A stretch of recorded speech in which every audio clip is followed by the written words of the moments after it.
purpose public servant. He's not a specialist who changed the world around in a special way. The other, the son of immigrants, a three-term governor in his first national campaign. I think he has about as much self-confidence and about as little self-doubt as anybody I know in public life. What kind of president would each of them be? Tonight, The Choice, a Frontline Time magazine campaign special.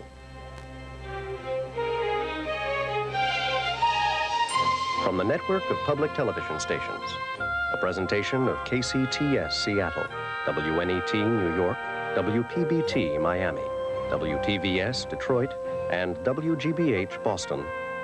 This is Frontline, in association with Time magazine, a special report with Judy Woodruff. Good evening. Just 2 weeks before Election Day, what we know and sense about Michael Dukakis and George Bush is now dominated by the campaign itself, by the images and sound bites so carefully crafted by their advisors. And in this year of intense negative campaigning, each man has at times been defined by what his opponent says about him. For a different perspective, tonight, Frontline and Time magazine step back from the heat of the campaign to examine in depth the lives and political careers of these two candidates and to listen carefully to the people who know them best. Our correspondent is the author, historian, and presidential scholar Gary Wills. Tonight's program was produced and reported by Sherry Jones, co-producer Elizabeth Sams, and field producer Chris Buchanan. It is called The Choice.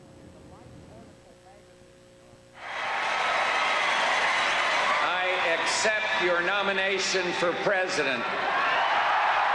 I accept your nomination for the presidency of the United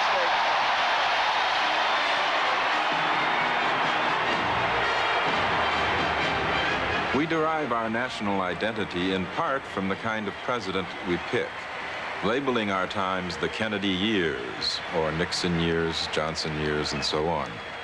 The president has come to typify our sense of values, of opportunities, and of perils.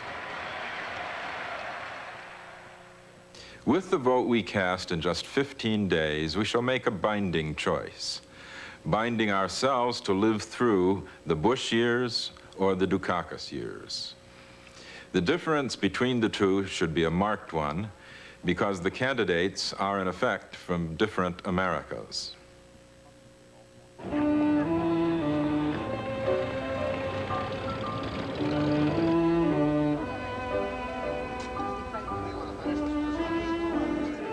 There is an America of advantage and privilege, of public service as a tradition, of having the right connections.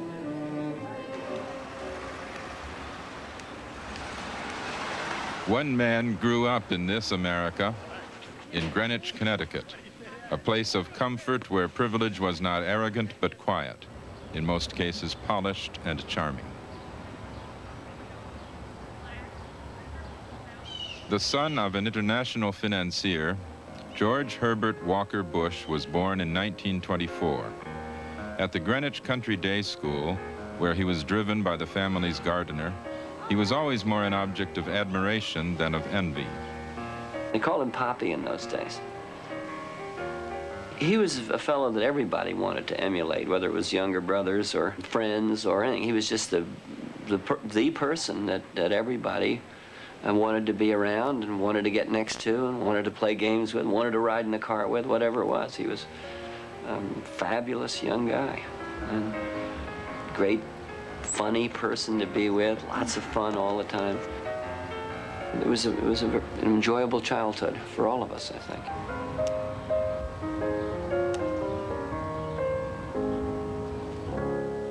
At the school we went to, they had a little category called claims no more than his fair share of time and attention. And George always got very high marks and claims no more than his fair share. And Mother, that always pleased Mother a great deal. She really believed in a very simple set of early American virtues, if you will. Play hard, be a good loser, work on your individual skills, and play as a part of the team.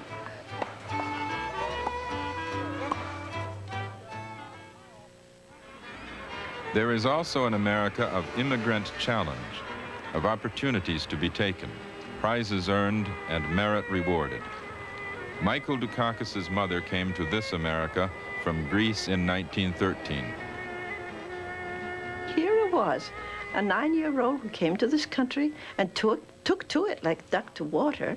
I never missed my other life. Somebody said, weren't you homesick for Greece? I said, my home was with my father, my mother, my sisters, my brothers. I had them with me. The bustling Greek immigrant community in Massachusetts was also home to Panos Dukakis, whose older brothers had come before him, promising to pay for his education if he followed them. In 1924, he became the first Greek immigrant to graduate from Harvard Medical School. A year later, Euterpe graduated Phi Beta Kappa from Bates College. I was one of the early immigrant girls who went to school. Came just naturally. Whatever was the American scheme, we took to it, both my husband and I. In 1933, Michael Stanley Dukakis was born to the hard-working couple. His brother Stelian was 3 years older.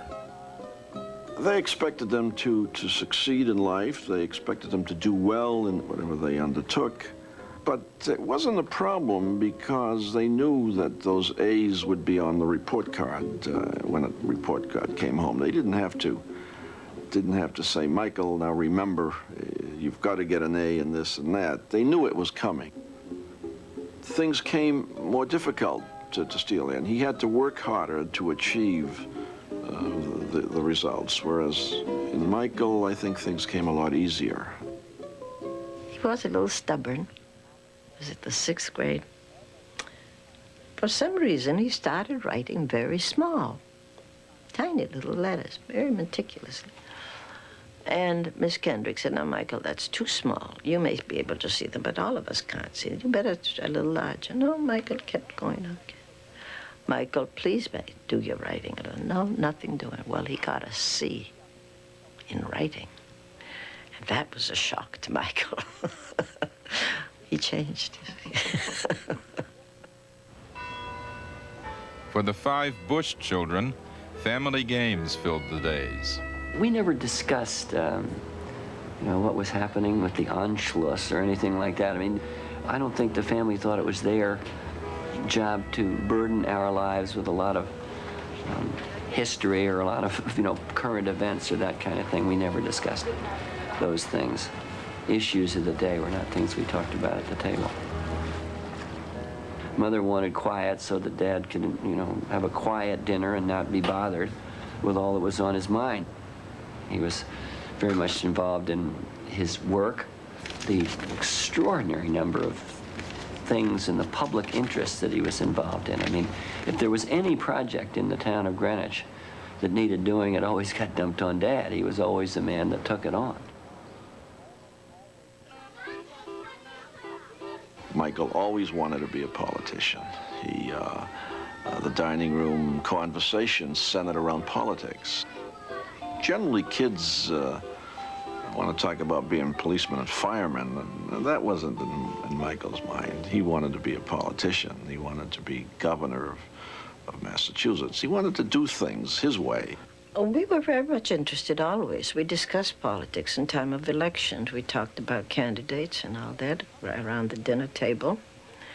We always listened to the news, and that was about the only program we did listen to, really, as a family. Somebody asked me, how is it that Michael became so interested in politics? Well, politics comes from the Greek word polis, which means city. And anything that concerns the city is politics. So Greeks are very much interested in politics. Even the simplest peasant in Greece knows all that's going on in the United States. In 1937, George Bush went from Greenwich to the famous preparatory school, Phillips Academy at Andover. It was the first stop on what was then called the Andover-Yale Railroad. Andover and Exeter and the rest of them were all based upon Eton and Harrow. And they were, kids in England, of course, were brought up that way. Yes, sir. This older teacher said, when you come here, there are 4 things. You eat, you sleep, you study, and you don't break rules. Anything else is irrelevant.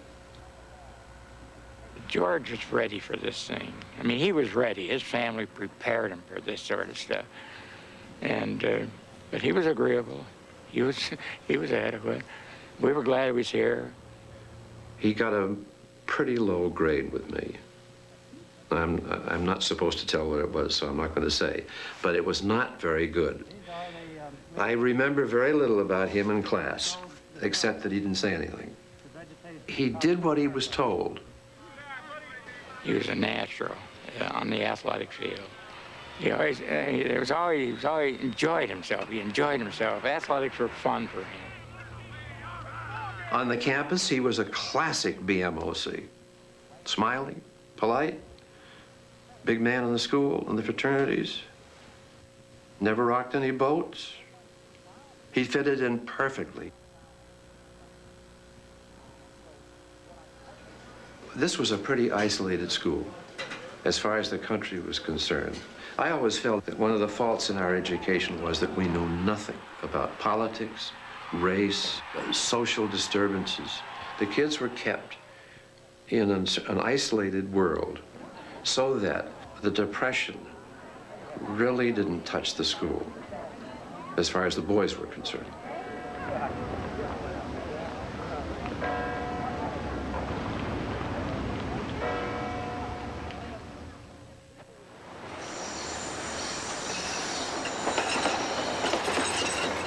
Michael Dukakis grew up in Brookline, Massachusetts, a competitive and earnest place sandwiched between Boston and Cambridge. In the late 1940s, its high school was rated one of the best in the country. Most of us were first-generation children, first-generation Americans. Our parents were immigrants. Their hopes and ambitions for their children, for us, were that we would move that much further ahead. So you went about school in a very diligent way. You would never fail a course. I mean, you couldn't do that, that's all. Michael was known as a very, very smart guy, and because of the whole ethos of the school, very much respected. Everybody knew of Michael. He was voted chief brain in the face, which means that he was the most brilliant, which he was. It was the kind of school where having brains was considered sexy, though that seemed to embarrass Dukakis at the time. I wanted to meet him because it was so mysterious that he was this really cute young man who didn't go out with girls. The parties and the dances and the socials, I don't think Michael really participated that much. He was somewhat socially shy. He was president of the Honor Society, good at sports, and home every night by 5:30. He fit in well and he didn't. He was at once well-liked and popular, but at the same time somewhat removed. Michael did listen to an inner drummer. I mean, he liked to play in the band, and it didn't trouble him at all that it was this nerdy thing to do, you know. I mean, he went out and marched around and tooted his horn and had a terrific time. It says something about Brookline and the high school especially that we felt onward and upward. I mean, that we were destined for great things. Michael had always shared that destiny with his older brother Stelian. Michael talks about Stelian being the leader, and he kind of followed him around. He was the one that organized games and teams and athletic activity in and around their home and on the school playground. And Michael followed in his shadow when they were children. But the need to excel put extra strain on Stelian, the softer one. He attempted suicide in Michael's senior year in high school. I think he knew that Stelian didn't want to live. That was what was so incomprehensible to him. And what shattered me was that You know, Michael's eyes filled up with tears, and I had never seen a boy be so sad. And this was a boy that I really adored. So it was very traumatic. After that, Stelian lived a disordered life until 1973, when he was killed while cycling by a hit-and-run driver. Michael is so cerebral. And if I could have said to him, well, you know, such and such happens, and this is what happens. It's like an equation. But things aren't that way. And there are some things in life that you just don't understand. I mean, we just don't understand.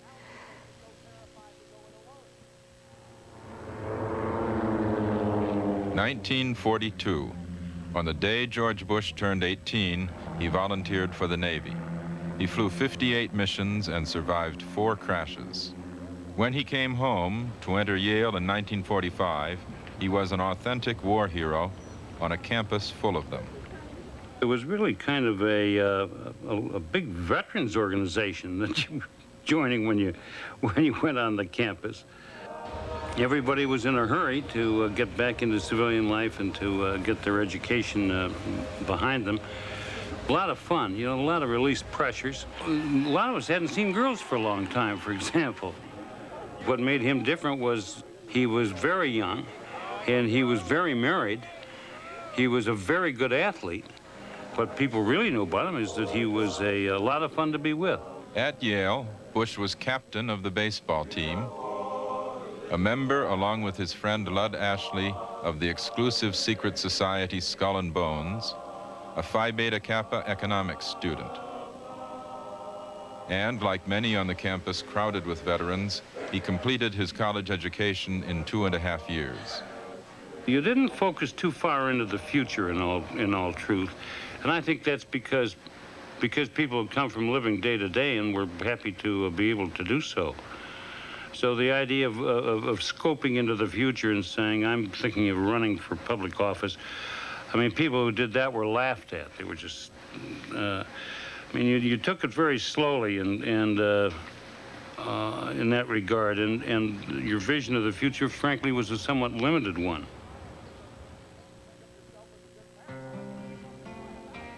In 1951, Michael Dukakis entered Swarthmore College near Philadelphia.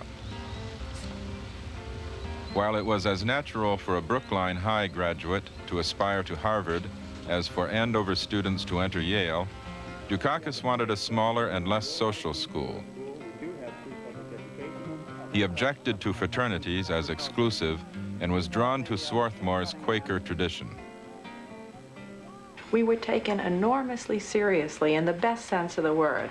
It was that you were going to do something very important. And I remember the sense of when Mike would talk politics or when the rest of us would talk other ideas, you were going to go out and do something the best you could for the world, and you meant it. People really cared. You talk to people who were in his class, and they're pretty unanimous in saying that he arrived there fully formed. One person said that she knew she was late by the time Dukakis arrived at breakfast, and the same way by the time he went to the library. She could set her clock by him. The bottom line was Michael was not going to be deterred from his task of finishing his paper or his assignment on time, that he knew what was important to him and what wasn't, and that he may have missed out on a certain frivolity that way, but he got his paper in on time. Although Dukakis deferred for a while to his father's wish that he become a doctor, public service absorbed him. And at Swarthmore, where he was one of 5 to graduate Phi Beta Kappa with highest honors, government was considered an honorable calling. Michael had this pragmatic orientation, which was much stronger than me, and an almost intuitive sense of strategy. If government starts at the local level, then you start at the local level and build on it. Whereas my head was off in Guatemala or in relations between the races or some other sort of transcendental issues. He was willing to take life a small increment at a time. And he didn't try to make giant leaps, and therefore he didn't fall on his face, really. We grew up in a generation where emotion in politics and passion in politics was the last thing you wanted. Politics was, in fact, a rational alternative to passionate conflict. That's what politics was supposed to be about. And when we talked about passion in politics, we thought about people like Huey Long, Father Coughlin, the sort of, boogeyman of my childhood, and in extremis Adolf Hitler. Senator, I think I never really... For Dukakis and his friends, the McCarthy hearings were a watershed event.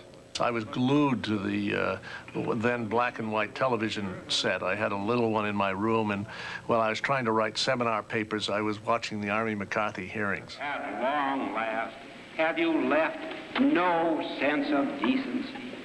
I know this hurts you, Mr. Welch. It was awesome. That sinister influence was nibbling, eating away big chunks at the U.S. government and people who were politically out of favor with Senator McCarthy and others in the government. As a college intern in 1954, Dukakis was in Washington when McCarthy was censured by the Senate. It was the one great national issue that engaged him. People went one of two ways, and the way he went was to reject the McCarthy years, and I guess it was the closest thing to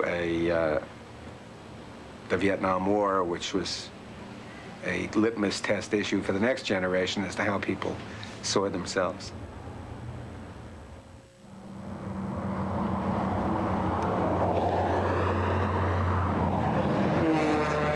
While Dukakis spent the 50s as a politicized student and a GI in post-war Korea, George Bush entered the world of business.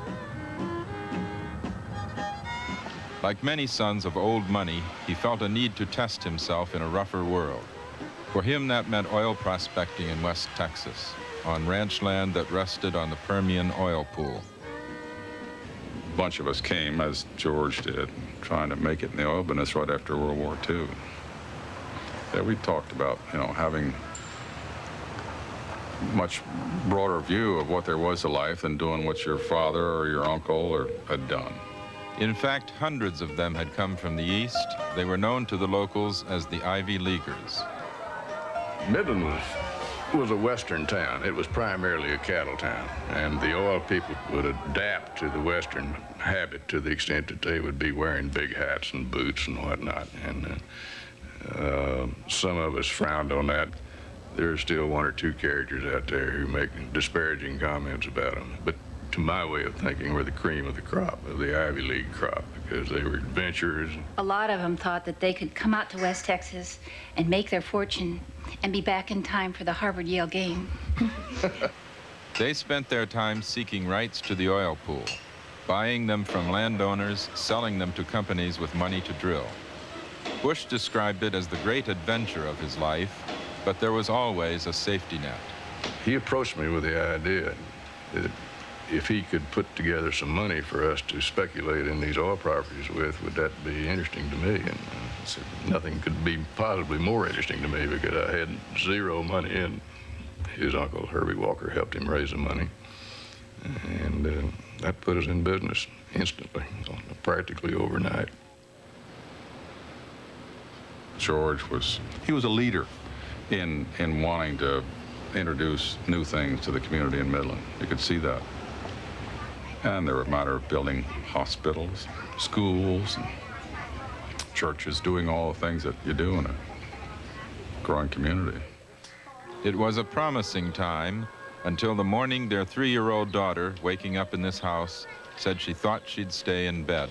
When I examined Robin, the complaints were not very serious. She had a little fever and a little sore throat, been a little cross. But when I examined her, it was pretty obvious that she had leukemia. At that time, there had been no children who had recovered from leukemia. It was 100% mortality. I mean, I couldn't tell you how much family and friends meant to us, but the faith we had was extraordinary. And then it was strengthened, I think, by our love for each other. I think it caused a certain softening and understanding, It was a very maturing experience. Of course, Barbara and George were just shaken to the bone. Well, I know Barbara's hair turned white. Both of them accepted the fact. They immediately verified it with the highest of authorities in that disease and took the very best course for treatment of it and went on with their lives. They had a lot of other children that they had to think of as well as Robin.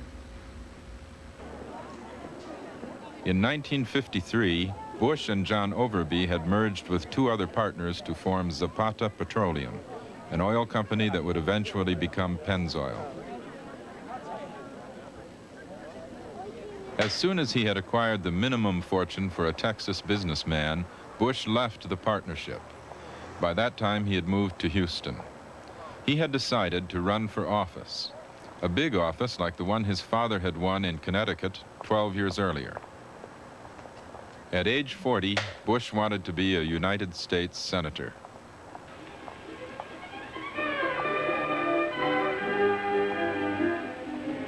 This delightful beverage is poured at dozens of small rallies called coffees all over Texas, where dozens of charming young Republican women pour and sip and listen to George Bush explain why he's the man for the U.S. Senate.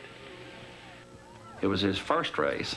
We were new at it and doing the best we could. And really, we thought we had a shot at it. About halfway through the campaign, we decided it was time to have what I call a little bus tour through Central Texas. He'd come into a town and there'd be a crowd there that he'd talk to, and then you'd get back on the bus and go 15 miles, 20 miles to the next town and say the same thing almost. And it was exhausting. About 6 o'clock in the morning, well, somebody'd be beating on the door, getting you up and handing you a cup of coffee, but it wouldn't be campaign chairman. It wouldn't be an advance guy. It was George Bush handing out that cup of coffee. Anyone who joins us in all sincerity, we welcome. When Bush ran in 1964, Barry Goldwater was at the top of the national ticket, and the right-wing John Birch Society was a force in Texas politics. Those who do not care for our cause, we don't expect to enter our ranks in any case. I would remind you that extremism in the defense of liberty is no vice.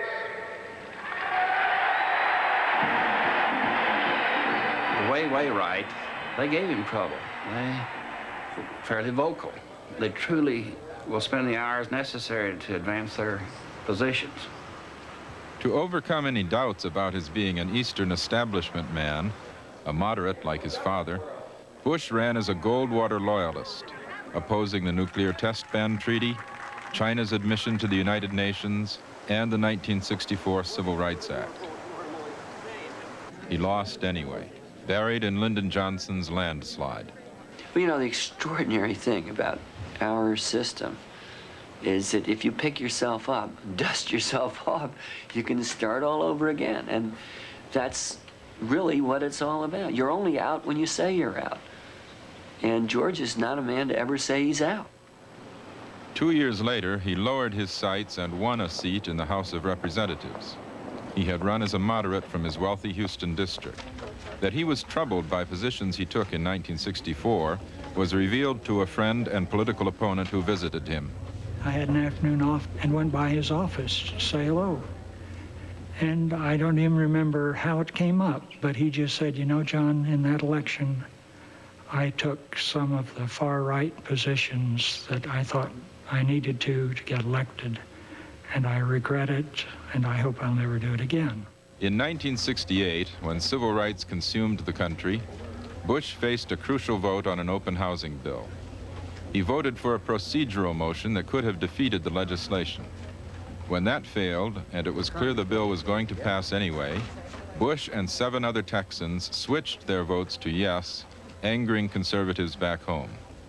I suspect that his position on civil rights wasn't that the goal was wrong at all, but that the way to do it is through letting the wise, established people do it in decent order, which means it never gets done, which is my problem with it. I think that's the best you can expect from somebody who comes from his background. He represents about the best of noblesse oblige.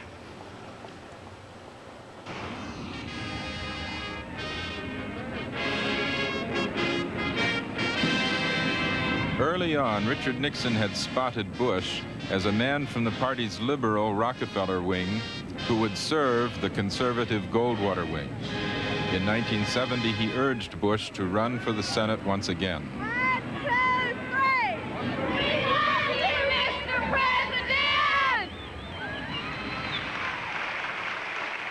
And now, my friends, since this is a state that thinks of itself and is very proud of its #1 teams and its #1 band, I'll tell you that I'm very proud to be standing here with what I think is a team of champions. Though his father opposed the bid as too risky, Bush was assured by his patron, the president, that if he lost, there would be a federal appointment. And I must say that the opinions of Bush had not expected Democratic Congressman Lloyd Benson, another wealthy businessman, to be his opponent.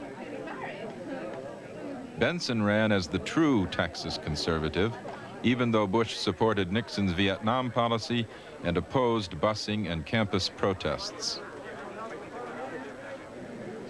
We were sitting in a suite in the Shamrock Hotel, and I remember he sat over on a couch to one side and just, it's kind of one of those situations where you hate to approach the candidate because you just don't have any good news. And he slumped a little further and further into that couch as the night wore on. And finally, I remember somebody went over to him and said, "How do you feel?" And he said, "Well, I don't know about you, but to me it feels like about 12 minutes past 84. And I thought, what does that mean? And I asked him, I said, "What does that mean?" He said, "I don't know, but that's how I feel right now." And nobody likes to lose, but certainly he ran a good, tough race. On November 3rd, 1970, the voters in what George Bush called his adopted state rejected him for a second time. Too. I feel kind of like Custer, you know, there were too many Indians. Well, there are too many Democrats in some of these counties, I guess. But the other thing is that I have a horrible problem between now and kind of figuring this out because I can't think of anybody else to blame. Thank you very much.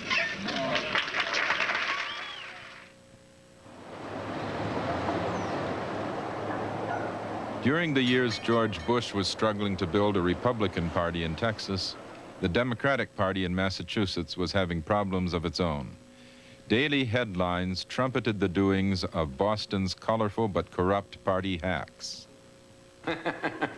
Boston was a dreadful place and a misgoverned place and a place that was full of crookedness and patronage and waste. The Democratic Party was really not an admirable piece of machinery. It was very much a family affair, and it was very much in the tradition that the governors had more at stake in the government than the governed than the people did. And that was very, very offensive to all of us. After 2 years in Korea, Michael Dukakis came home to Harvard Law School and began to seek others who were angry at the state's political corruption. Michael probably had the idea that we could have an impact on the Democratic Party if we were to elect local committees. Michael usually was ahead of us in having thought of what would be useful to do, and then he would call people in with instructions. He was always, in that sense, the leader.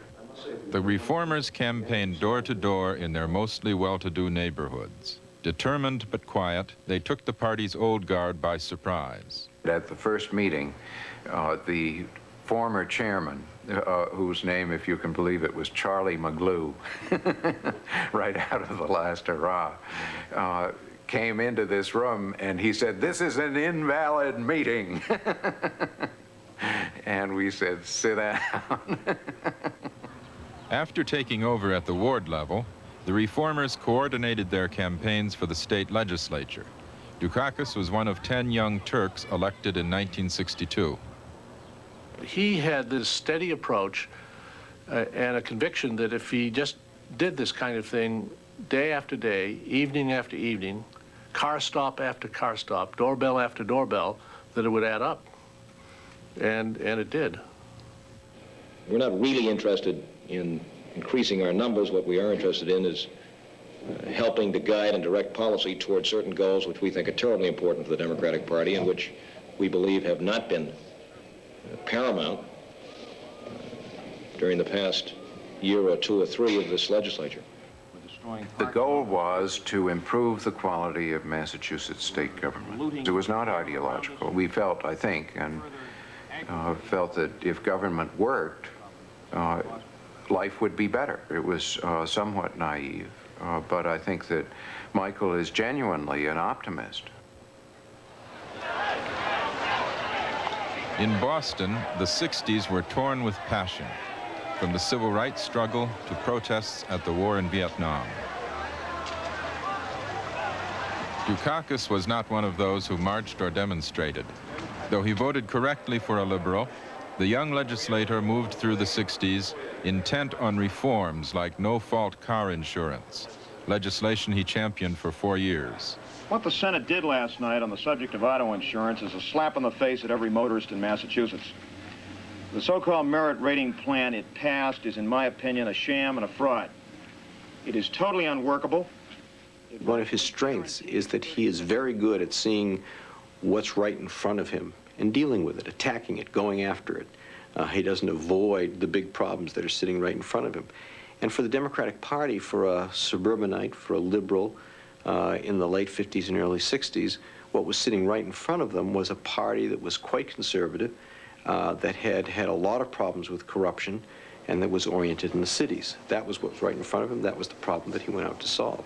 I mean, this is not a person who came into politics out of a spirit of helping people. This is a person who came into politics out of a spirit of cleaning up government. After 4 terms in the legislature, Dukakis agreed with his fellow reformers to run for Attorney General. But when that race looked too difficult, Dukakis made his own decision to go for the office a friend was seeking. He came to my house one night, 9 or 9:30 in the evening. He hadn't done that before. He'd been to the house, hadn't come at night, came by himself. I admitted him to the house. We went into my den. Not much small talk. In very short order, he told me why he had come, that he'd come to tell me that he was going to run for lieutenant governor, the position that I was running for, notwithstanding the fact that we had known each other and had been friends for 20 years. He didn't give me a choice. He was in the legislature, but not of the legislature. He didn't give people a sense that he loved politics or loved the process. He thought it was inefficient. He thought that people who disagreed with him needed to have his point of view explained to them again. He was enormously respected, but he was not beloved, and he was not thought of as a part of the group, part of the club. Running for this high office, convinced that as the governor's chief deputy, as one who can follow through for him in these great areas of public policy, that I can make an even greater contribution to better government and a better life for the people of Massachusetts. Dukakis lost when the Democratic ticket was defeated. On the same night in 1970, George Bush lost in Texas. True to Nixon's word, the White House searched for a consolation prize to offer Bush after his Senate defeat. One appointment Nixon and his men did not consider at first was ambassador to the United Nations. But there was a vacancy there, and according to John Ehrlichman's notes of White House meetings, Bush asked for the UN position. Nixon resisted. He wanted Bush in a political job. Finally, Bush pleaded his case in person. The president, he said, needed an advocate in New York, and the social circles Bush would move in as ambassador could be very useful. That meeting was a turning point in his career. President.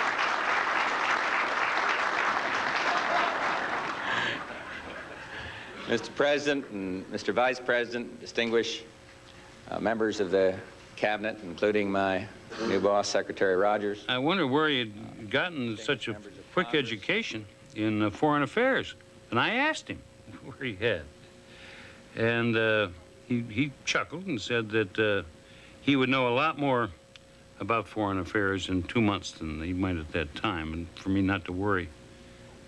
I was director of intelligence in the State Department, and it was my job to brief ambassadors, and he came around to see me. Well, often those interviews are kind of perfunctory, you know, and I expected this one to be because he was a prominent politician already.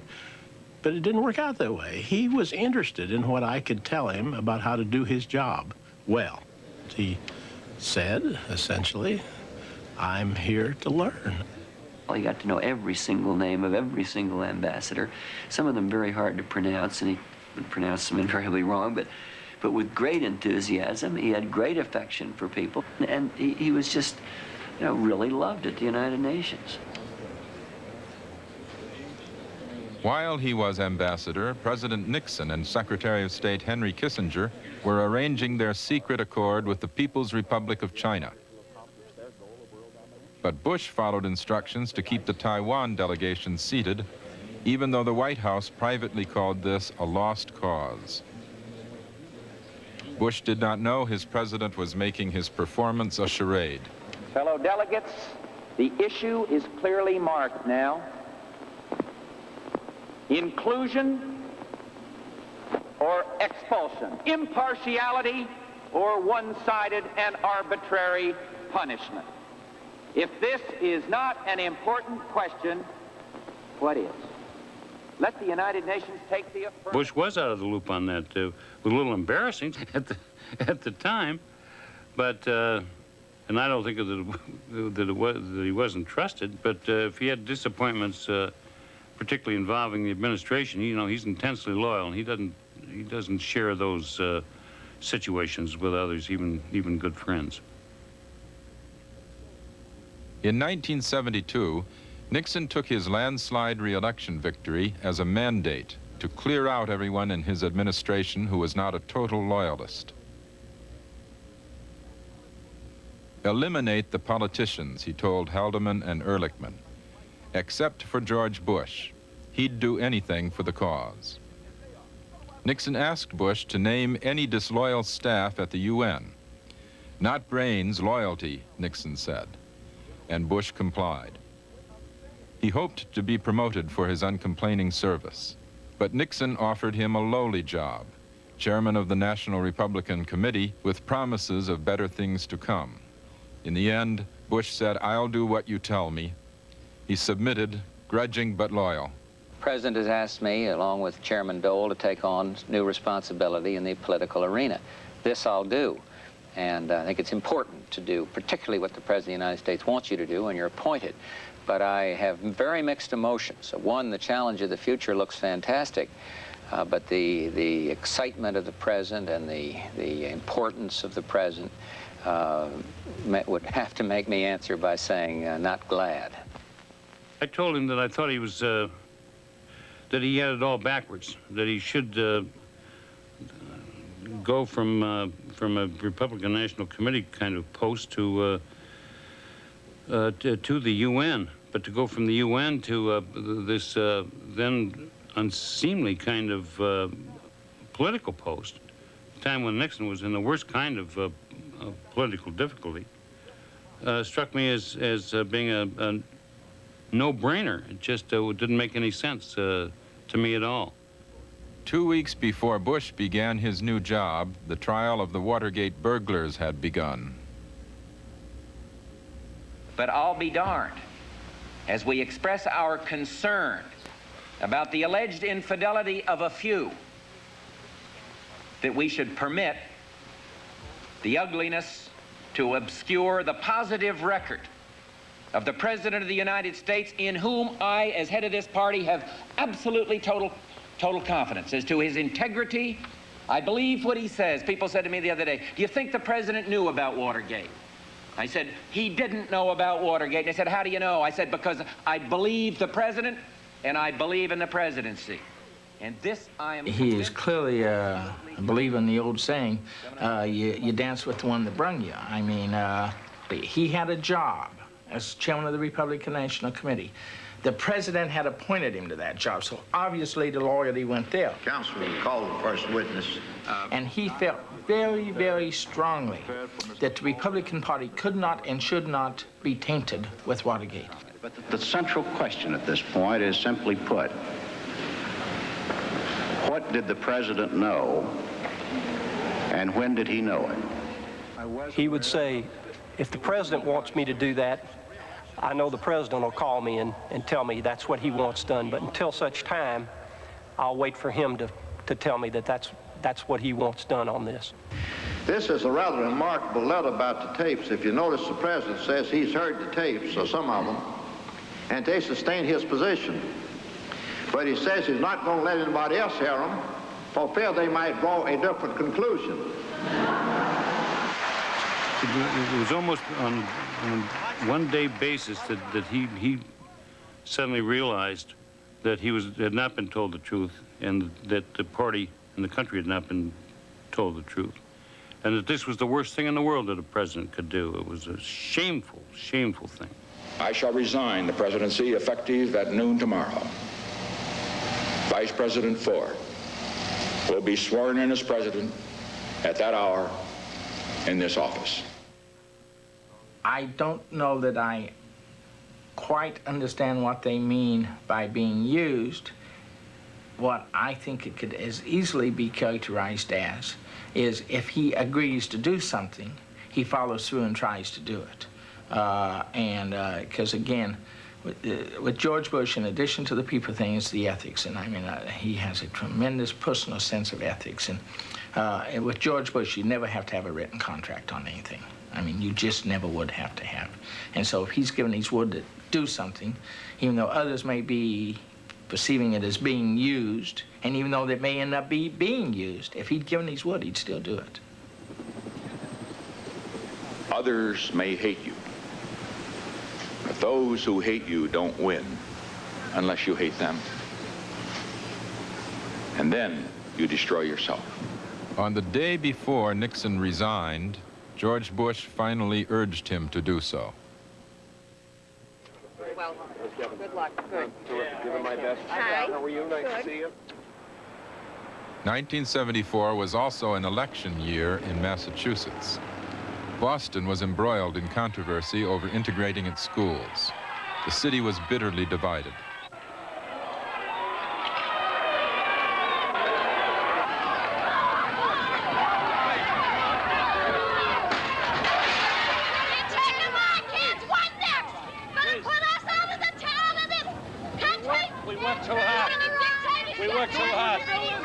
Michael Dukakis, the practical reformer, was the Democrats' nominee for governor. Trying to stay above the fray, he concocted a plan to integrate only after-school activities and took his idea to some of the city's black leadership. We had a dual school system, as dual as any school system in the Deep South prior to 1954. He had to understand that. What got me disturbed was that he appeared to be willing to come up with some kind of silly consensus that was somehow going to hold his liberal to progressive constituency and hopefully get him the constituency that existed in South Boston, Dorchester, Hyde Park, and the white ethnic wards of the city. The more he talked about it, the more upset I got, because it was clear that he did not have a bottom line. The state's economy and its financial condition will clearly be the major issues in the campaign. We have the worst economic and job development record in the country, and we're about the only state that can't balance its own budget. And in the meantime, other states like Connecticut, New York, and New Jersey are not only doing much better on the economic development side, but are enjoying very handsome budgetary surpluses. And those two issues clearly are the most important issues facing the state. As Democrats across the country were winning in the aftermath of Watergate, Dukakis defeated the liberal Republican incumbent Frank Sargent and became governor of the Commonwealth of Massachusetts. My parents often told me when I was a boy that much had been given to me and much was expected of me. Those words apply with even more relevance. With a campaign slogan that said Mike Dukakis should be governor, he had achieved his long-term ambition. And the driven rectitude that had brought him this far must, he believed, be maintained. We really share so many of the same values, so there's a great deal of sameness in terms of our attitudes and philosophy. We are very different in terms of personality. I describe Michael as somebody who can take a peanut out of a can, and I can't stop eating with just one peanut. He's a very disciplined person. When you mow the lawn, it looks better. And when you grow tomatoes, you get something out of it. He's a very purposeful person. He has a plan. He has a reason for doing things. It's not frivolous.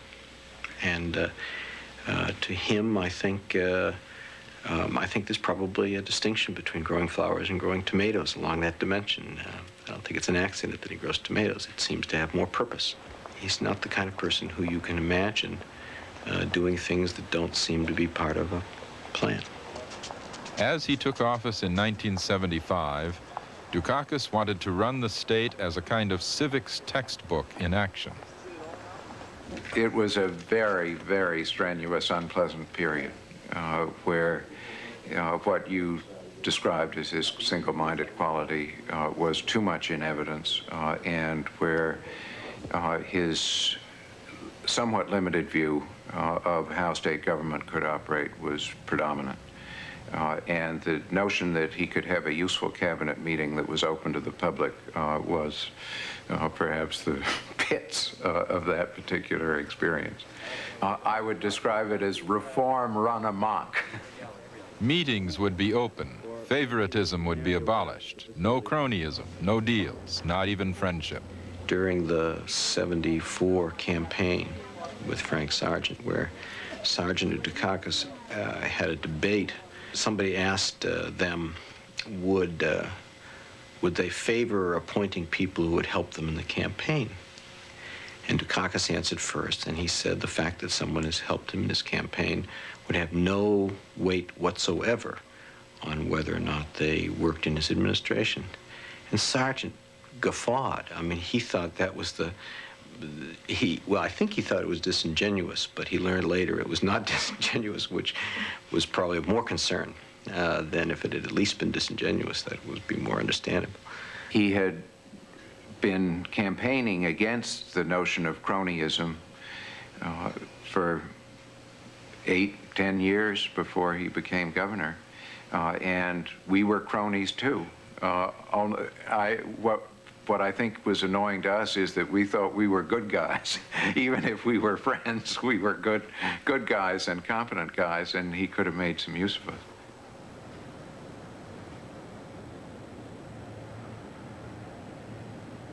Surrounded by a young and inexperienced staff, the young and inexperienced governor was immediately confronted with a problem he had not anticipated: a huge deficit left by the Sargent administration.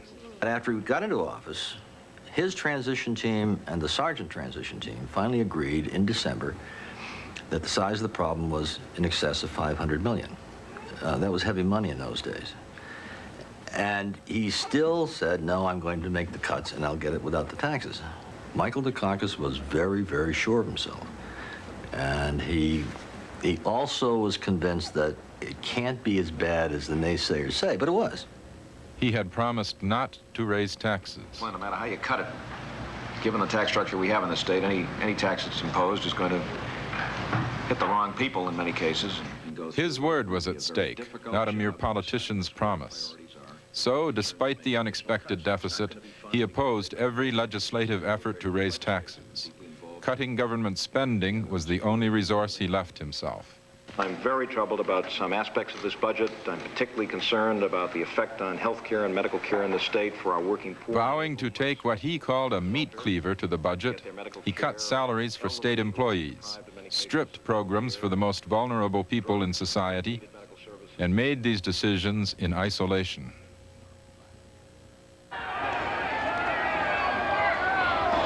If you really did care about people, you wouldn't be cutting welfare. welfare and unemployment. You'd be cutting the banks. You'd stop giving them interest money. You'd stop paying their debts.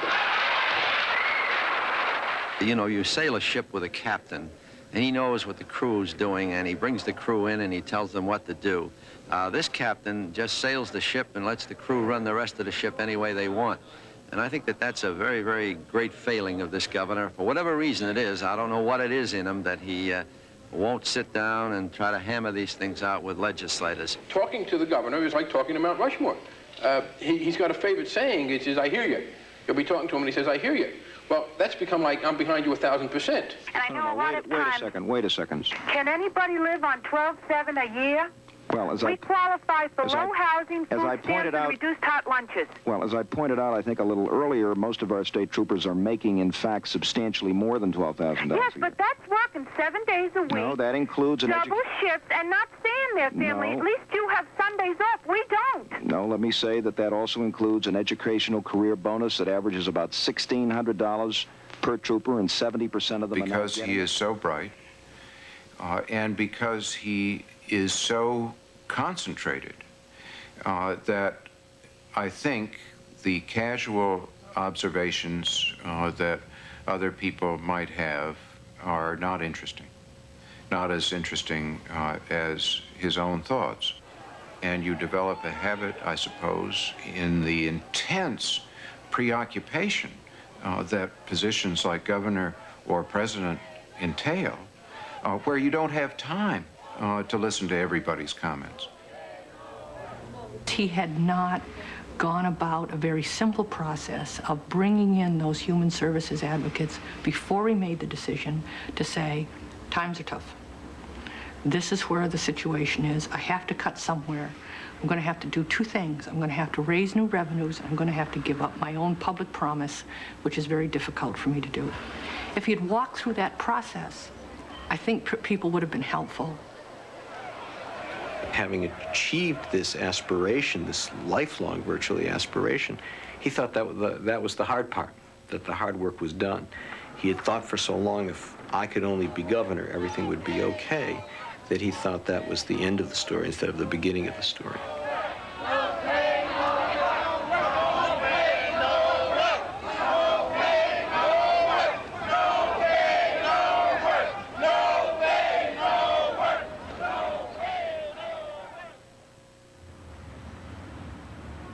President Ford had passed over George Bush for the job he wanted, vice president, and named him envoy to China instead. A year later, in 1975, Ford called Bush home for yet another assignment. It is my intention to nominate Ambassador Bush to be director of the Central Intelligence Agency. The CIA is one of our nation's most important institutions. During this difficult period, Bill Colby, as director of the CIA, has done an outstanding job of working with the Congress to look into... The CIA was in trouble. The Watergate hearings had uncovered illegalities that led a Senate committee to investigate secret CIA plans to assassinate foreign leaders. Does this pistol fire the dart? Yes, it does, Mr. Chairman. Isn't it true, too, that... Director Colby had cooperated with the investigation. But with each new revelation, the reputation of the agency suffered a new blow. Strike a human target. The political damage had to be contained, morale restored. Welcome, George. Welcome to the CIA. I want this job. And Bush was by now the nicest man for putting a good face on nasty situations. He had done it during the Taiwan reversal and the Watergate scandal. And I'm proud to be a part of the CIA. Thank you very much. Do you think you made any progress in there talking to the senators? Are they... I don't know. There were a lot of hard feelings between the agency and the committee for some of the things that were being said. What was Bush's approach to that? Well, let's have a dinner. Bring Church over here and get these guys in here that are all upset about that, and we'll talk about it. And we did, which is one way of his approaching it. Let's get it out on the table, you know. We'll talk about it. Bush, a good team player, won the respect of the agency and conciliated Congress. CIA not as a maker of foreign policy, but is one who should forcefully and objectively present to the President and the National Security Council the findings and the views of the intelligence community. He promised no partisanship in the sensitive job. But within months of his appointment, in one of the few important decisions on his watch, Bush responded to President Ford and to pressure from the right wing. Those on the right had long criticized the CIA's crucial assessment of Soviet military strength for being too soft. To placate them, Bush agreed to appoint a group of outsiders to second-guess the agency. We were divided into two teams. Team A was the CIA team, and we were Team B. And we were assured of access to all the same evidence. And how were the members of Team B selected? Well, once I was chosen as chairman, I was given a free hand in choosing the members. They were all super hawks. They were all people who believed that the United States should be spending much more money for defense and should be preparing for war. The Team A, after all, is the company team. It's the one that always is trying to adjust competitive viewpoints and make them come out in a sensible way. If you were going to do this exercise, I would have suggested having a Team C, which was a bunch of peaceniks who felt that the Russians weren't spending much money at all. But the Team A was a team of peaceniks. Bush gave Team B the classified documents it needed to challenge the single most important intelligence product of the CIA's own analysts. What they were saying throughout was, and that was of course evident in their writings, if we were on the Soviet side, what would we think and what would we do? We, Americans. But they're not Americans. They're Russians. And they have a very different outlook on life. They had just gone through a horrible war, not very long before that. They look at things very differently. To them, human lives are not what they are to us. You know, they could sacrifice nearly 1 million lives to defend one city.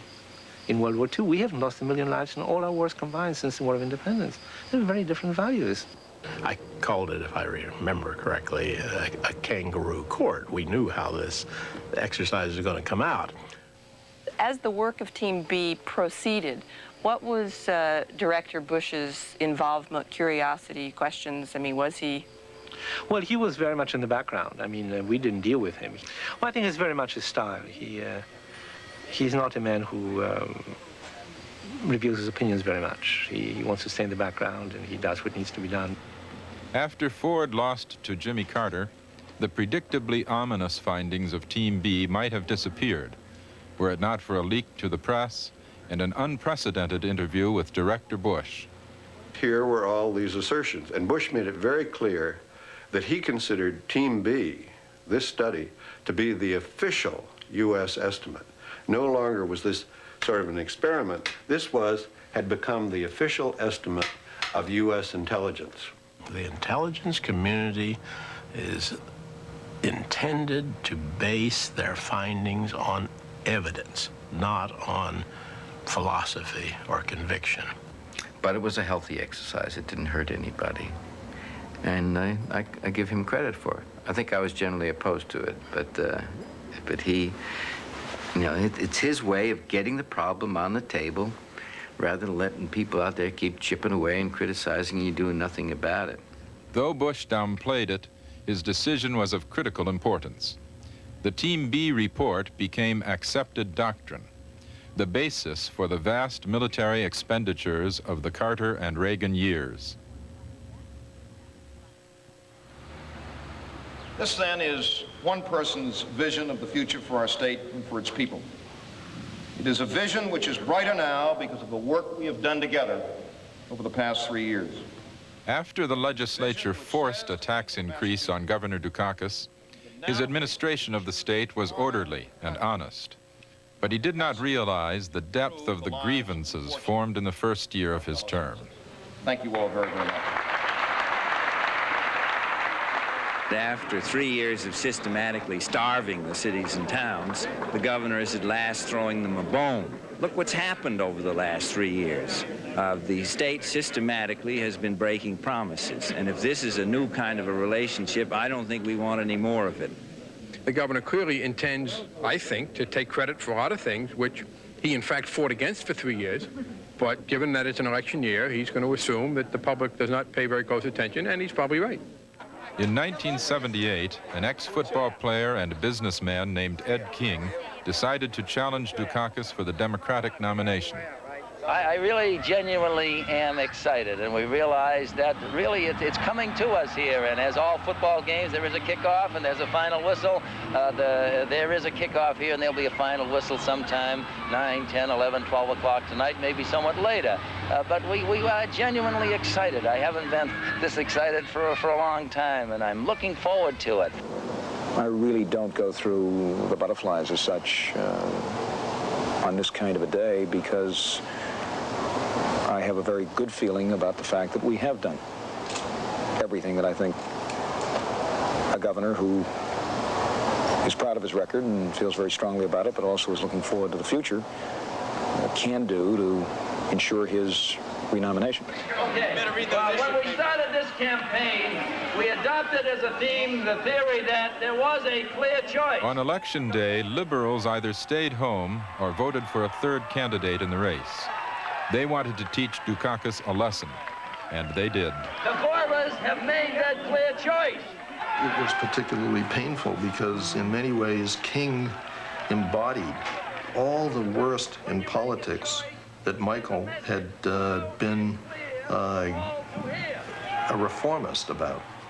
And to see that one's ideals and values and objectives were subverted by that loss to a person that he had very little respect for politically and maybe even personally, made it even more painfully distressing.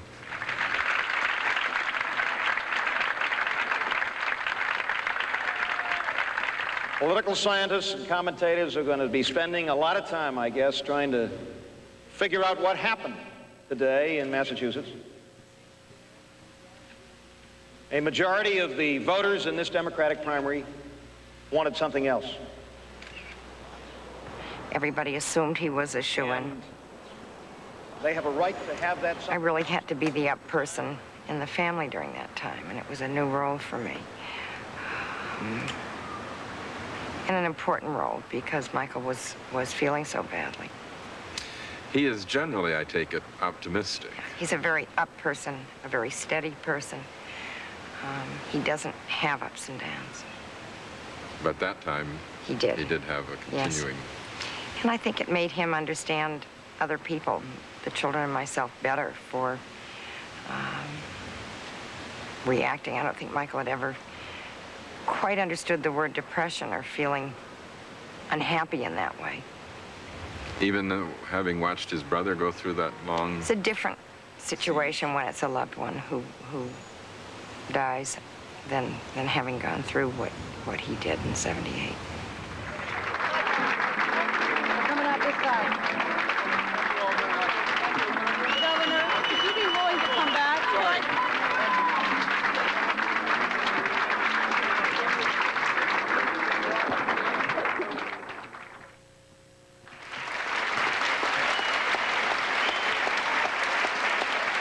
In 1979, George Bush had spent 3 years out of office, traveling the country, seeking support from the party leaders he defended so strongly during the dark days of Watergate.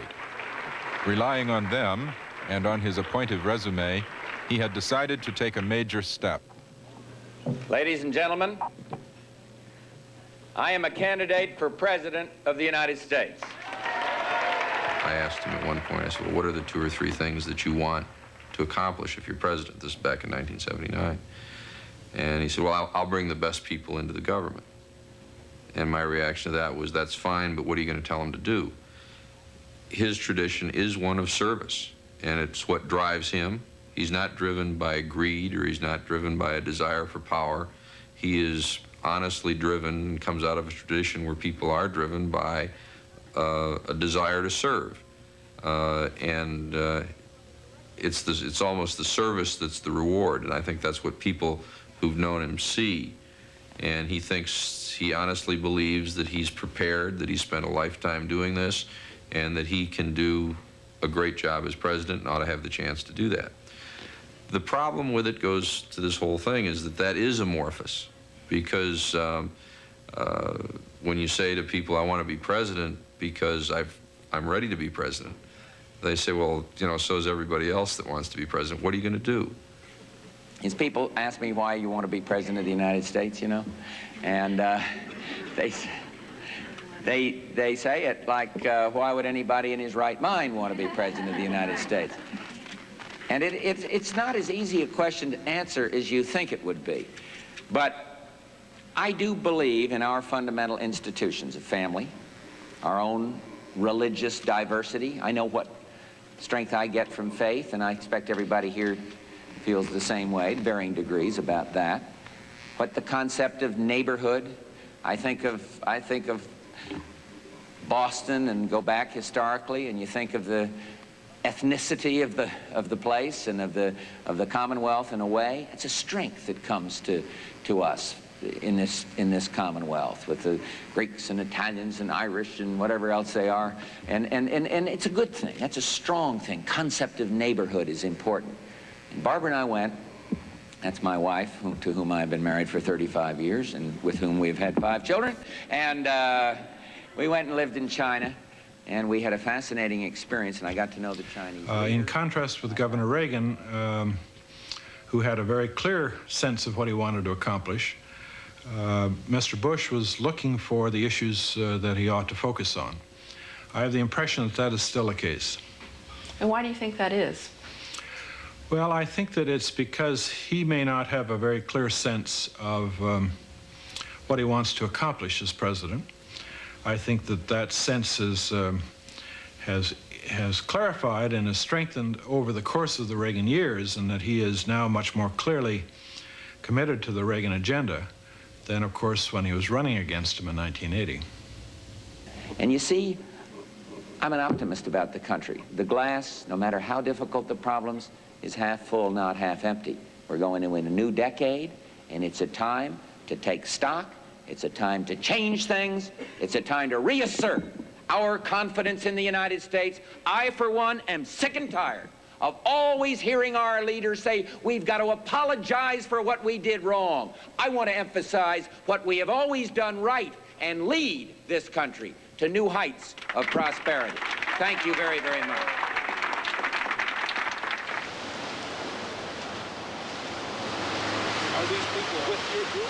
Bush won the 1980 Iowa caucuses in a crowded field that included Ronald Reagan. That seemed to give him momentum, what he called Big Mo, coming into New Hampshire.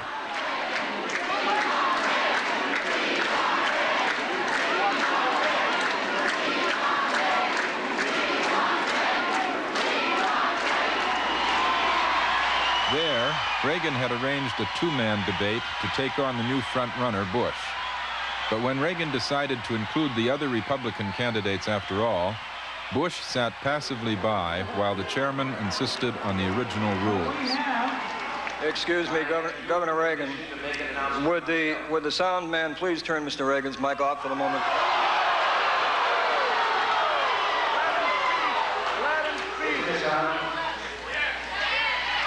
Mr. Green. Would you turn that microphone off, please? This is Hitler. I am paying for this microphone.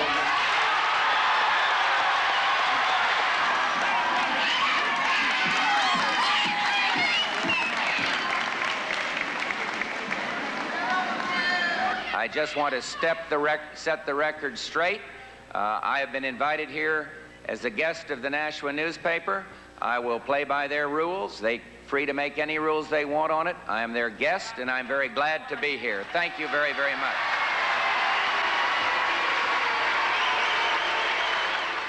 Bunker Hill, Chateau Thierry, Thermopylae, the Marne, of blood. The next morning, the national press gave Bush its verdict on his performance. But none of history's battles can match in their renown the carnage George Bush suffered in a small New Hampshire town.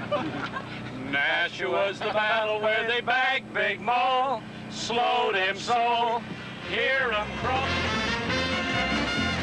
It had become clear that Big Mo was not a program for the presidency. Ronald Reagan at least had a plan.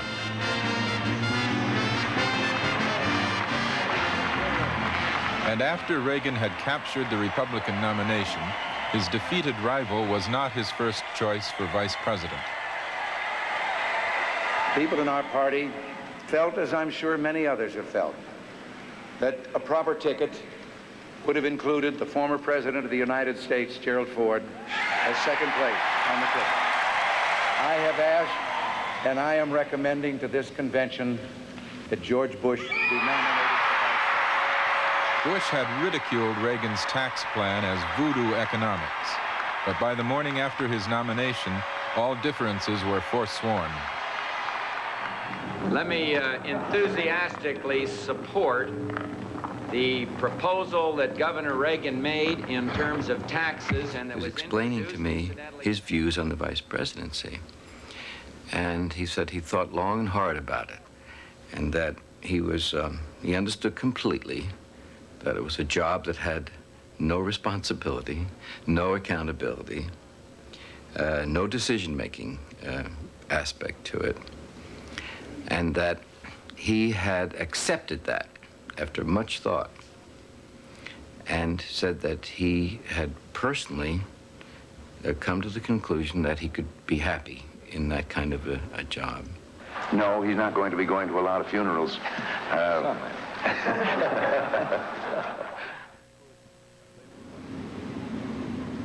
In 1979, 5 months before George Bush had announced his candidacy, Michael Dukakis left the governor's office for the Kennedy School of Government at Harvard. It was a bicycle ride from his Brookline home, a place where he would teach and have the time to think. He really was doing an awful lot of soul searching.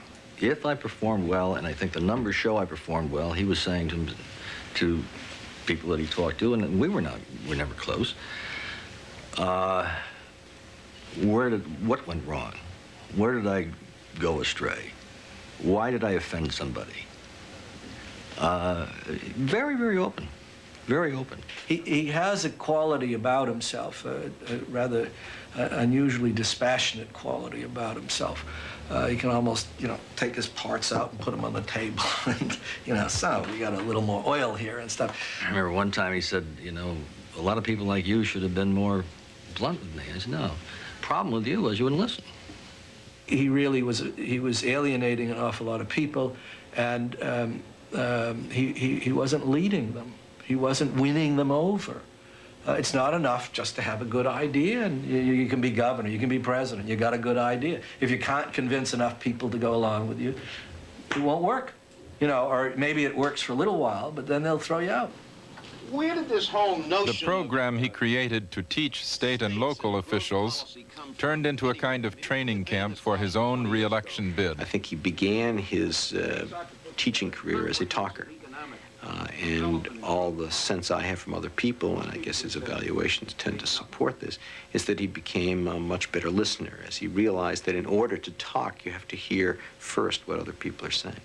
And that seems to me as on a skill level, not on a value level, but on a skill level, was something that he probably did learn and took back with him to the public sector. You got to have a process. Got to have a process here. You can't drop one of these things on people and tell them that's what's going to happen. Because they'll drop it on you, believe me. And nothing's going to happen. You got to have a process. After 4 years of careful preparation, at the first opportunity to regain the governor's office, Dukakis announced his rematch against Ed King. The opening was provided by the mistakes Governor King's administration had made and by the spreading shadow of scandal. A Blue Ribbon Commission investigating the state's contracting system gave the public daily evidence of what had been different about Governor Dukakis. contracts. I have rigged bids, It was a point made with unlikely clarity in the testimony of a fixer named Billy Mazziello. Anybody's going to steal if they leave something on the table. They're going to steal it. You leave things out, they're going to grab it. When Dukakis came in, he ran a good administration. There were no open hands. With Dukakis, Mazziello testified, my game was over. The people of Massachusetts deserve what they get. In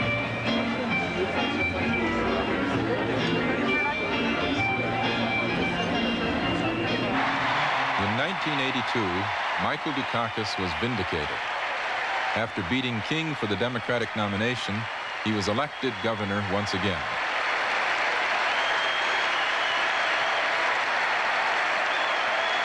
He had, he said, been given a second chance.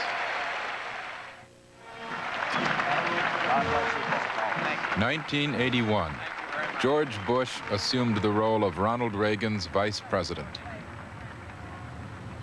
He had participated in a good many of the Cabinet Council meetings, and at that level, when the president was not in attendance, was open and spoke about the matters. At cabinet meetings themselves, when the president was in attendance, he very seldom spoke, and in fact, even when he was asked, was reluctant to open up about these issues. Now, he had a weekly luncheon with the president on Thursdays, in which I presume was open and on both parts. But in front of others, or at least in front of the president, he was cautious, as were many people, in opening up and participating in what might seem like a controversy. Bush took his own approach to a job that does not usually satisfy ambitious men. And I think he had a very clear and conscious notion, which was pretty clever on his part, that if he had people who were really too aggressive, or if he had too many, too qualified people, I don't know what to put it, how else to say, particularly in the beginning, that all it would do would be create friction with the president. Clearly, how he presents himself is kind of out of that lifestyle he grew up in, which is very soft and very polite and very low key, very gentle, and that's just kind of what's there. And I think it's probably very difficult for somebody out of that background and the family that George Bush had to be tough. That's just, you know, they don't get points in that society for being tough. And he never complained. He has never complained about the fact that he wasn't a major decision maker. He made contributions, but the job does not let you. And he turned out to be a happy vice president. We do need more money for defense. There's no question about it. We do have to rearm America, but we can do it in a way that I think is consistent with these goals that you set forth in your campaign. And so what we're trying to do is identify some things that can be saved without injuring the rearming effort, and that's the goal to which we're dedicated. Well, that's great. Anything further to add? Any comments? Or? Legitimately, it does raise the question of how he would act in a leadership role, not because there's any evidence that he wouldn't act well, but because he has not been placed in that role, in the role of the #1 position in any of the places that he's been. If he had decided that he couldn't live with that he had to be some big decision maker, you know, in charge of outer space or something like that, that he would probably have turned the job down. There were a few substantive assignments.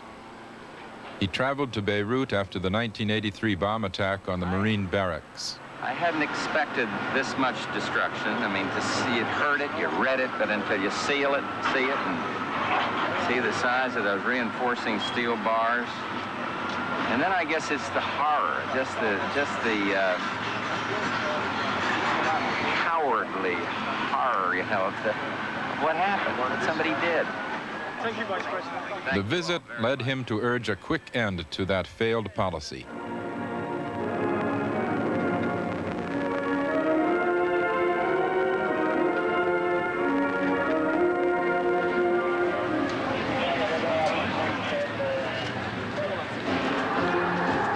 He performed the ceremonial duties of the vice presidency with graciousness, though his enthusiasm for the job at times bubbled over. we love your adherence to democratic principle and to the democratic processes. When political support for administration policy in El Salvador was threatened by outrage over thousands of death squad murders there, Bush once again took on an unenviable assignment. The administration knew those murders were carried out by military officers in the regime backed by Washington. The president asked him to stop off in El Salvador. The vice president stops off and then says he'd like to meet with all of the top leaders of the El Salvadorian military. And they're all grim-faced as can be. Kind of a scary lot. And he starts in with a lecture, in effect, to tell them they're going to knock off this death squad activity. And they have to do a few other things. You know, Captain Joe Blow's got to be arrested. This guy has to be arrested. This one has to be gotten rid of. Get him out of the country. Not gotten rid of in an assassination way. Get him out of the country. And he played it beautifully. He'd get them very, very upset, and then he'd back off with a few nice comments like his great respect for military, and he'd go on a little bit about his military background and how, you know, countries rely on it. If these death squad murders continue, you will lose. The message was that if you guys don't get your act together, there's no way Uncle Sam is going to be coming down here with money to support you. Your whole country's going to go right down the drain. So get your act together, and here's the act you have to get together. And he would hit him with it. And he succeeded.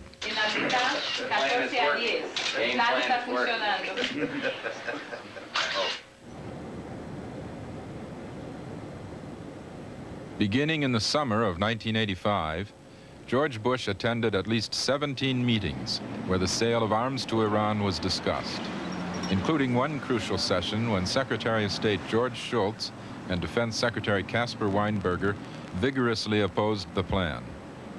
His own task force on terrorism had recommended against dealing with terrorists. If the Vice President objects to this plan in Iran, Mr. President. Vice President? No. But Bush supported the president's decision. Mr. President, are you satisfied with the advice you've been getting from the Vice President? Always have to be. Mr. President, what did you know about money going to the Contras? All I know is this is just going to taste wonderful, and I'm looking forward to tomorrow. Vice President Bush, did you know about the Contra aid or not, sir? But there's no question about trying to jump away from it. And though top members of his own staff were in close contact with the Contras, Bush claims he was out of the operational loop on the decision to divert funds. Disclosures made and all the revelations about the individuals involved known to me, I say, hey, this was wrong. So you learn by your mistakes. He's been very loyal, been intensely loyal to the people that he served. And some of those people have not been worthy of it. It can certainly be suggested. Nixon, when he's not telling the truth, doesn't deserve that kind of loyalty. Reagan, when he's mistaken on policy, can be said he doesn't deserve it. Iran, the Contra affair, or what have you. He equates the president with in the presidency with the United States, and he's loyal to his country. Dave Hoffman to give I do think there are times when he ought to shriek, that's all. Because if he doesn't, well, the appearance is that he likes what he's doing more than he should, and he doesn't want to jeopardize it. When the vice president has to go out to try to help himself politically by saying what he's told the president. In the jobs, the positions that George Bush has held, with the exception of the time that he's been in Congress, he has viewed himself as being in a position where his task was not to exercise independent leadership, but to carry through on a program that was given to him by his political superiors, and he's done that very, very well. In that respect, he's performed well in those jobs. So the question is that an admirable trait, or is that a trait for which one ought to be criticized? And I'm not sure what the answer to that is. Perhaps it depends on where you're coming from. 1982. Michael Dukakis did not treat his victory this time as an evident triumph of virtue. He took it instead as a chance to persuade. And to the members of the legislature, I have a very special message as we begin. My administration will listen. Michael Dukakis now understands that in order to govern and in order to accomplish what you need to accomplish, you have to involve a lot of people. You have to build coalitions. You have to compromise. You have to decide what's important, what you're going to not compromise on, and what you will compromise on. And in short, that the shortest distance between 2 points is not a straight line, which it never is in government. In retrospect, he learned that life is not that simple, and good deeds do not a re-election make. Let me try to keep my remarks at you reasonably brief, because I suspect you've got lots of questions and maybe a speech or two of your own, and I'd rather open up the limited time that we have together to your thoughts and do some listening and exchanging of ideas. Dukakis had disdained the role of politics in making policy. But in John Sasso, he found a political operative who encouraged a new flexibility. John staffed him out wonderfully. John knows that it works. If you're an administrator, an elected official, and you're about to make a decision that affects a certain constituency, you either deal with them as you're making the decision and before you make the decision, or they'll kick the shit out of you afterwards. Because he is not, by any stretch of the imagination, a bleeding heart liberal. I'm a bleeding heart liberal. He's not even, a liberal. He's a moderate.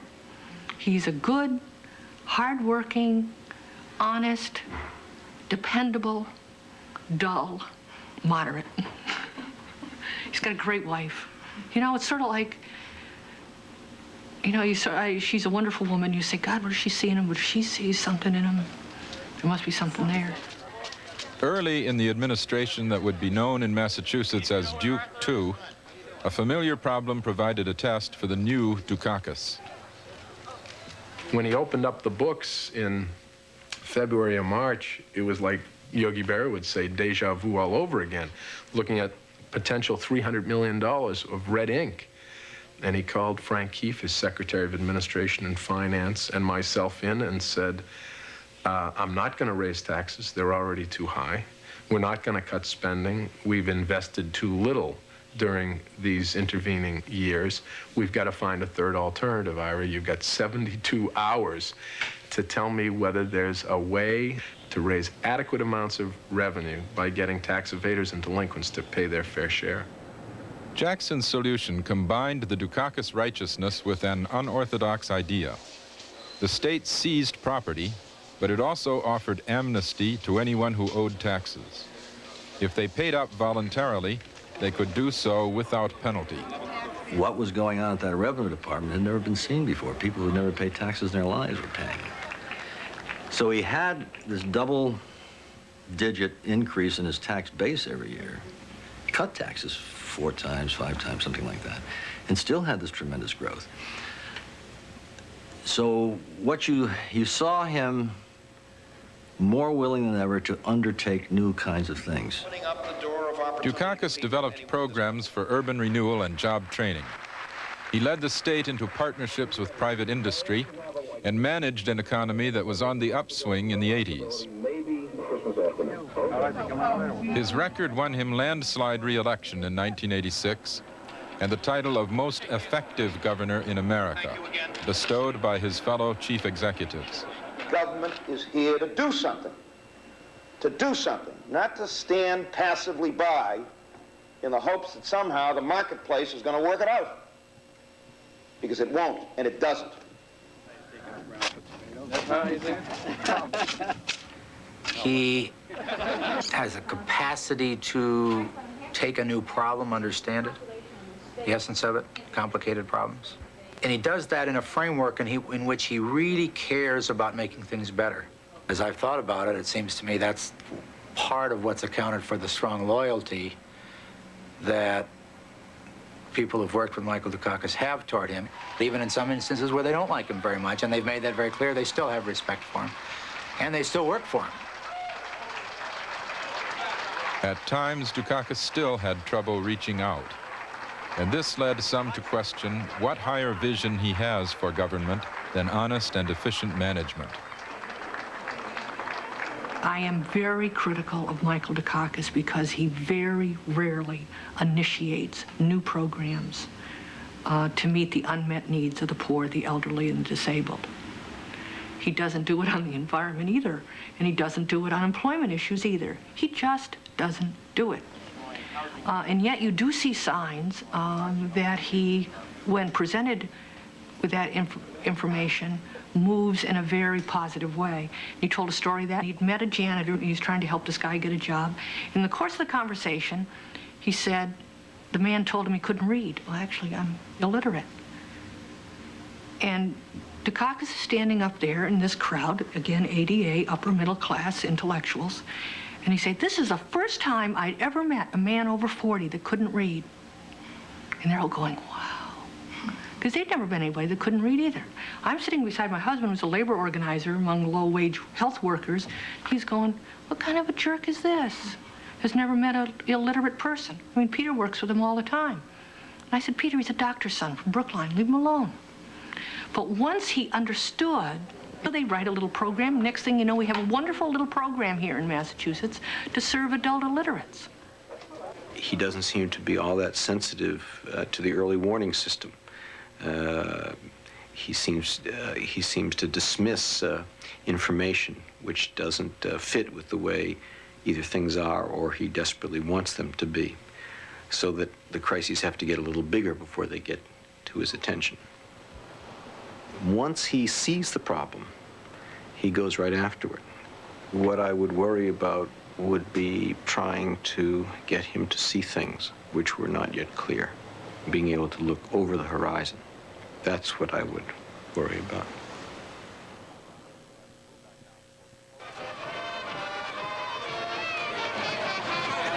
These are the men running for president. Both are optimistic, patriotic, convinced of the righteousness of their cause. Each appeals to American escapism as well as to American pride. They are determined. Bush striving socially down, Dukakis striving moralistically up. Bush has been easy in his friendships, even with those of lax standards. Dukakis has indulged and urged to exclude even honorable people who were not considered excellent enough. Bush has moved up with the help of patrons. Dukakis likes to do things on his own. Where Bush has seemed too flighty, Dukakis looked too confined. One has been too yielding, the other too rigid. Neither is perfect. Yet each has a certain appeal that will be more important to his followers than any position paper. George Bush, the privileged embodiment of America's unearned graces, its abundance, its allure. Michael Dukakis, the individualistic embodiment of America's earned grace, its striving and performance. Each represents only partial versions of the American experience. But one or another will make just enough connection with just enough of the country to plunge us, ready or not, into the Bush years or the Dukakis years. The choice is ours.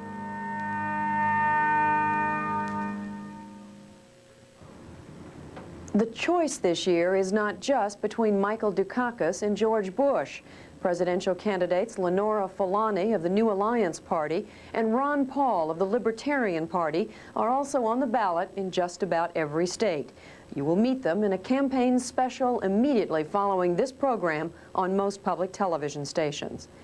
Finally tonight, we want to take note of the death of Bud Benjamin. For many years, he was a producer and executive of CBS News. He was also a valued member of the Frontline Editorial Advisory Board. We will miss the gentleness and the wisdom and the integrity of Bud Benjamin. Thank you for joining us. I'm Judy Woodruff. Good night.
Frontline is produced for the Documentary Consortium by WGBH Boston, which is solely responsible for its content.